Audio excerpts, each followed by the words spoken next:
Yo, what is going on, guys? Welcome back to the Crash Course Metal Show. Today, we are going to be doing another episode in the Forgotten Album series, and we are going back to 1990 to do another episode here. So, today I got three here for you, and it's going to be an interesting three as well as, because none of these certified. So, these are quite on the forgotten side of things. But that doesn't mean that they're any less good because some of the best stuff in the hair metal genre just was never pushed out, was promoted, never certified, the whole nine yards. So let us jump in here to our first choice, and that is going to be local boys, actually, from the Baltimore area. And no, not Kicks. It is going to be Child's Play with their debut album. So Child's Play debut album, Rat Race, was produced by Howard Benson. It was on Chrysalis Records as well. And Child's Play is an interesting band because, like around here, because like I said, Baltimore is local to me. And, you always hear about Kicks. And once in a while, you do hear from the OGs people talking about Child's Play. Like, they do remember that. Now, and it is interesting because, like, this album came out in 1990, obviously, the debut. But they actually formed in 1983, which is crazy to think about. And now there was like a revolving door of stuff. Like Larry did was the original vocalist and was the original member that formed Child's Play here.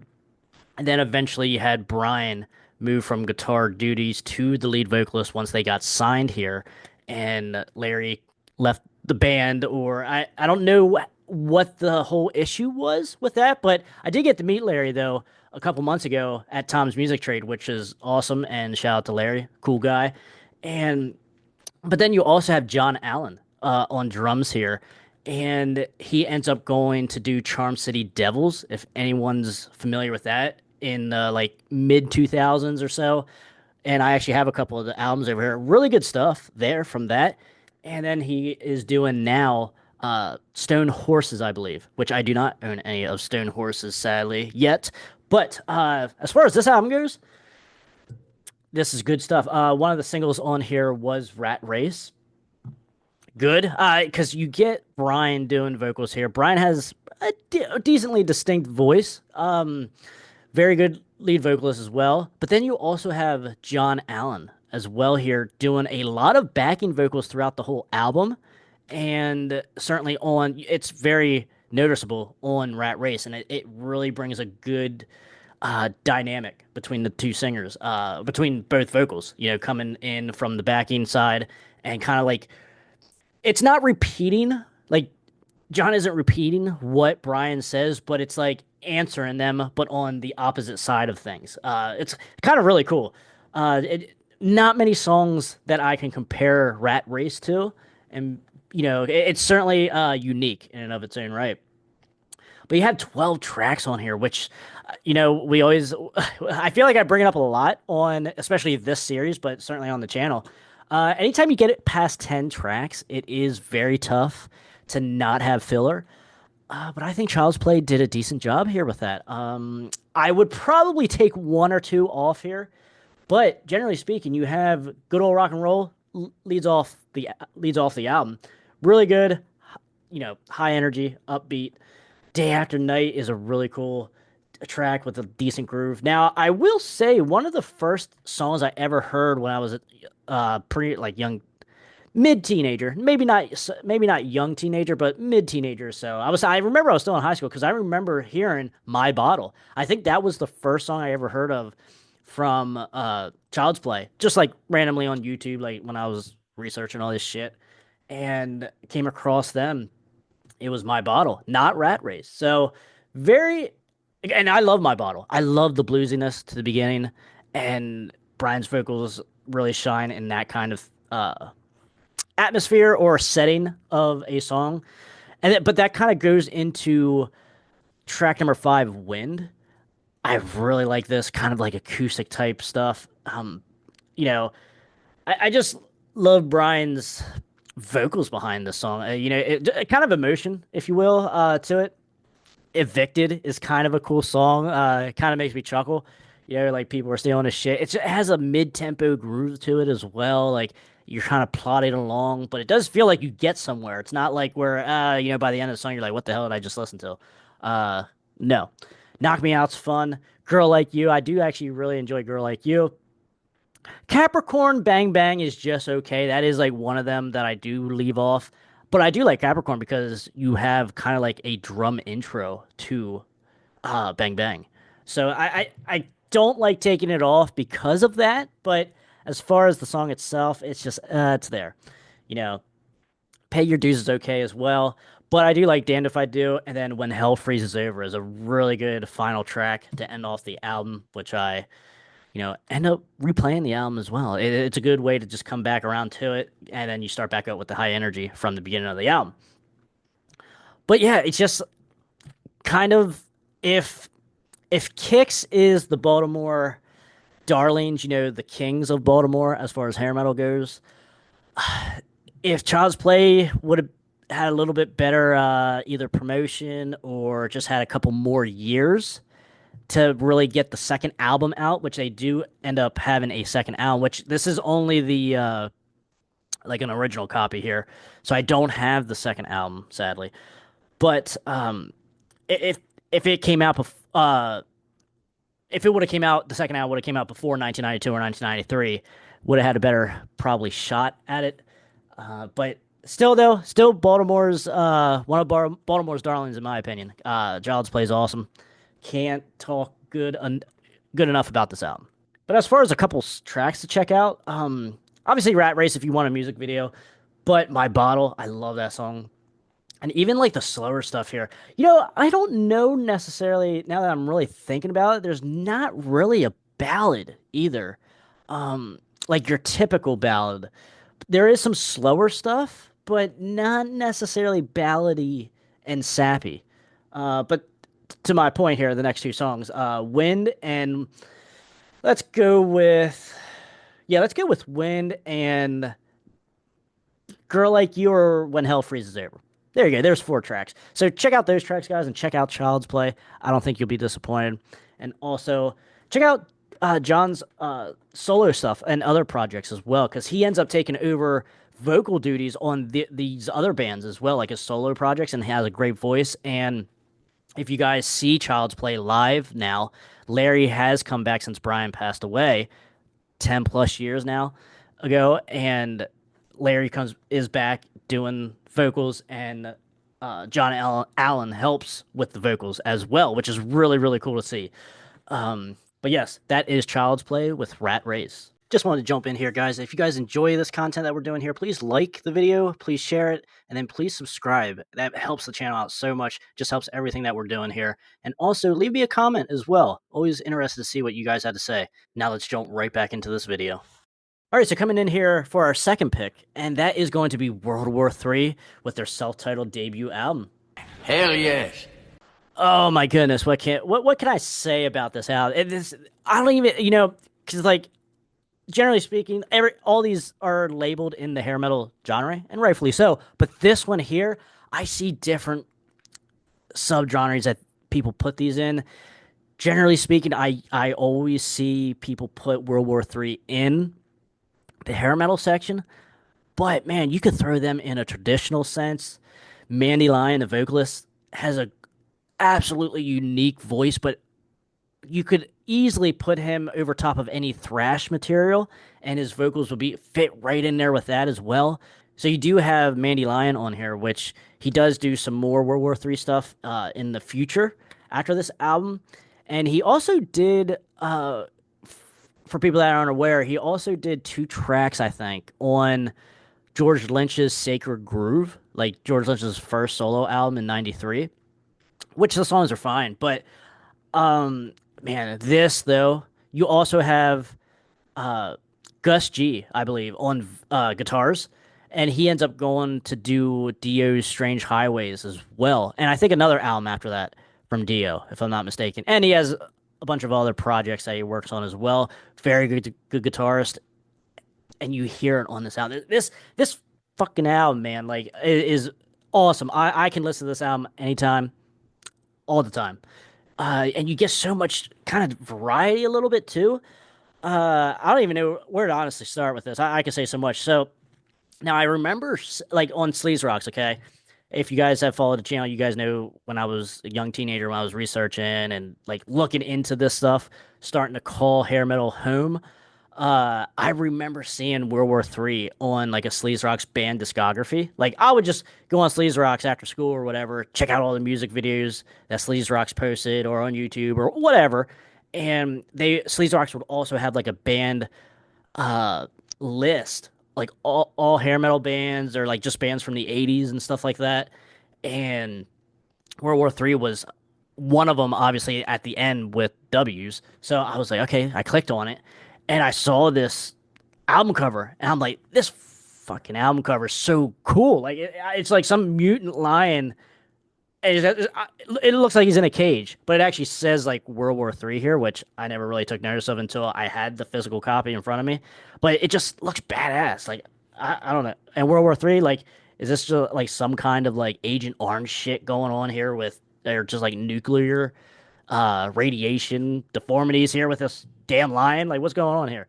But man, and the music and the tone certainly brings this album cover to the forefront then too. It's like, oh my God, what this album cover looks like is what you get here. So let us move here to some of these tracks because all these are absolutely great. But I will say the first two tracks, very, well, not very different, but different to the some of the rest of the songs on here because Time for Terror and Love You to Death, I think they both actually had music videos and those are the like the heaviest songs on the album, and this is where I kind of put the comparison here with Mandy's vocals as putting it over top of a like traditional metal and thrashy type metal vocal, and it works. And now I will say it's not my favorite songs on the album, but man, it rip. These both rip, absolutely great. And then you get the guitar work here too, just solos and just great riffage all the way around. But I think when World War III really kind of slows the pace down to because these first two tracks are pretty fast, and once they slow the pace down on some of pretty much almost the rest of the album, really, I would say to a mid tempo to a fast tempo, not like straight fast, thrashy stuff. Uh, they get really in a pocket, and it sounds damn good. So you got Call Me Devil coming up next. Love that track. Children of the Revolution is a cover, and I can't remember who it's from, but obviously they do it better. So it's like from some like 70s band. I can't remember honestly. I'm not the 70s guru, so I can't, I I can't help you out with that. Off the top of my head anyway. But you got next come Go Down. Love that riff in there, love the beat, love the chorus, everything. Same thing with like Love at First Bite. Just these choruses get stuck in your head, and multiple times when I finally was able to find a physical copy of this, from because one of our live streams that we did on the channel like probably 6 months ago now, Just Insane, he came on and he kind of told us some stories of Mandy, of him meeting Mandy and stuff like that. And I was like, you know what? I totally kind of forgot about this album. Let me go and see if I can find it on eBay or whatever for a decent price. Because that's why I never ended up getting it when I was younger, because it was still being asked for at a pretty high price, even back then when this stuff was kind of easy to get and somewhat cheap compared to nowadays. But super glad I did it because I found one. On eBay for like less than $10. So I was super happy and automatic buy right there. Um, and then here we got The Harder They Come. It's kind of another faster paced one as well on the heavier side. Then you got Atomic Sex Appeal. I was listening to this song today and I'm like, I love this. I love this song because it reminds me, the lyrics anyway, the lyrics remind me of something that Howlin' Wolf, the blues legend and great blues artist, would write. I feel like if you put Howlin' Wolf's vocals or put these lyrics in one of his Howlin' Wolf songs, I'd be right there with it. It would fit perfect. It has like a bluesy type feel because he's like saying, "I ain't got no money.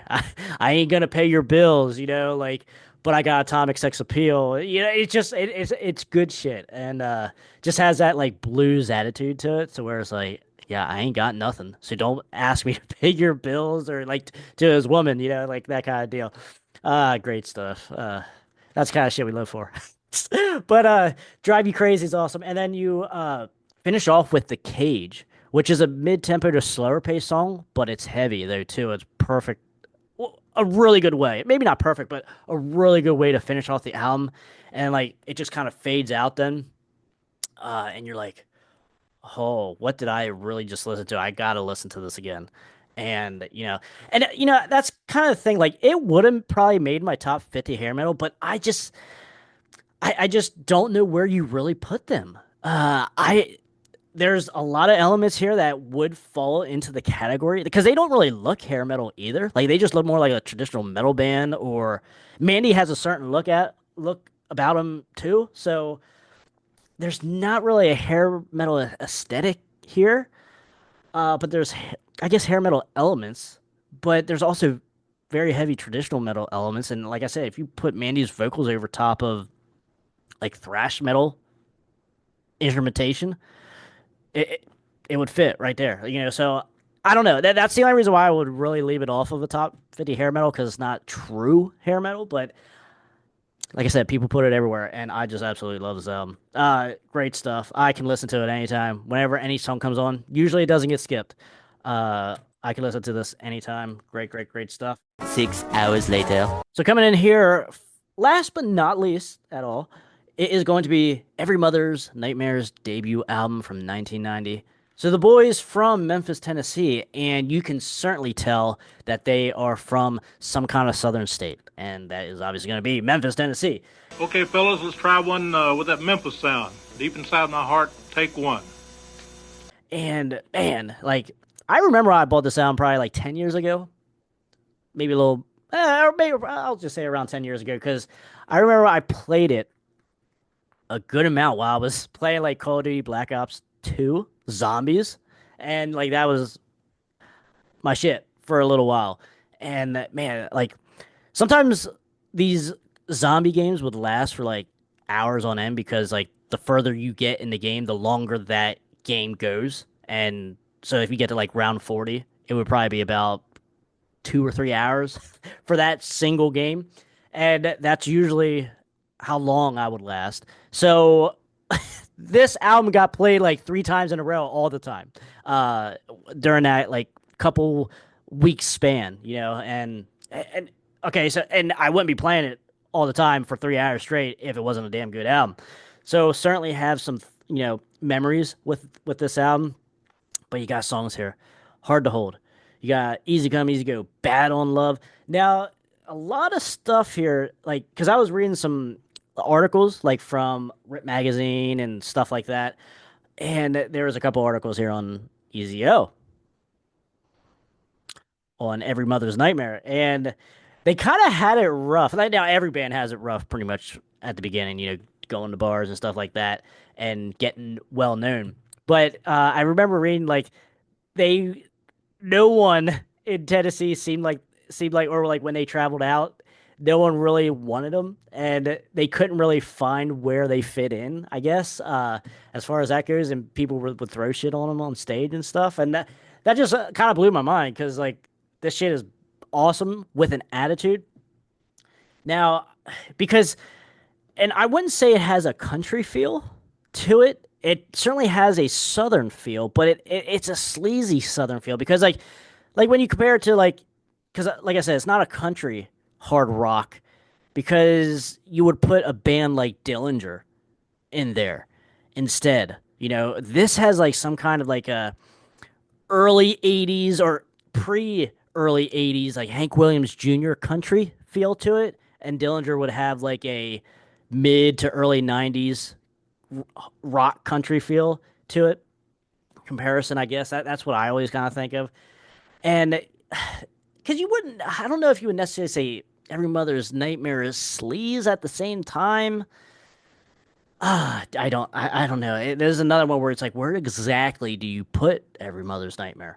So, but they did have a single here, Walls Come Down, a single music video as well. Good song, a lot like a minute build up to it, put you in that atmosphere.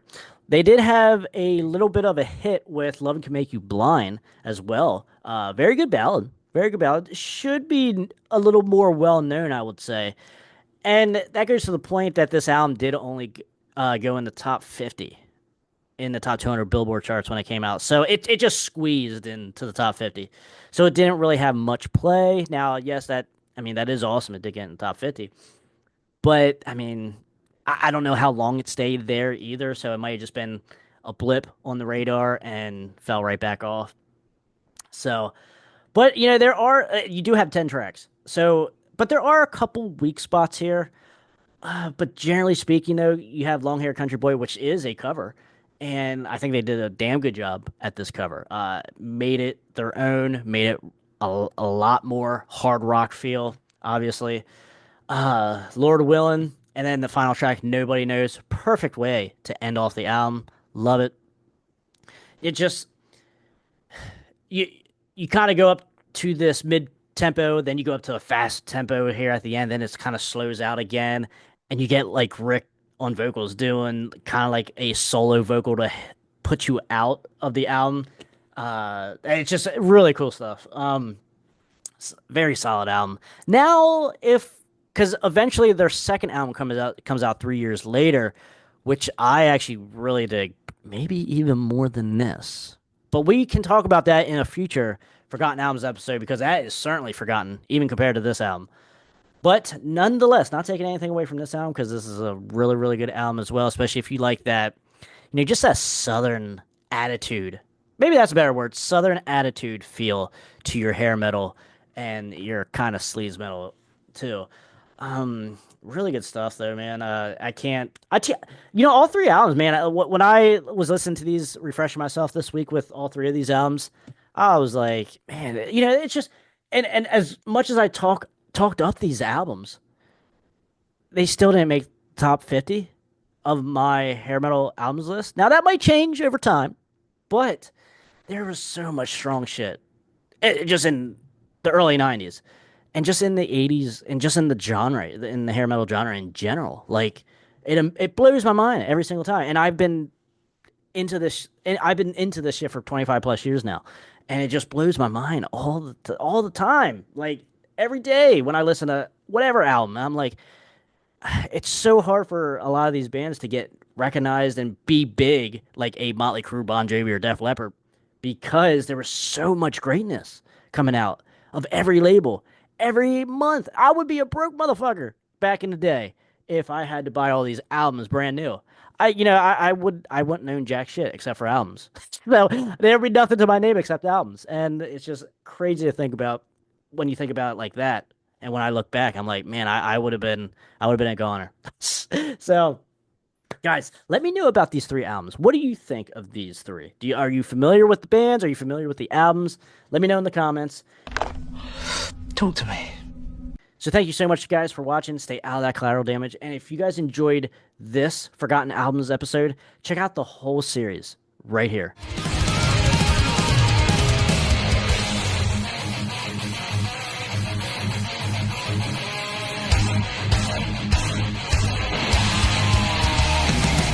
Yeah, I wrote that. It's called I Want to Rock Your Body. And then in parentheses it says to the break of dawn.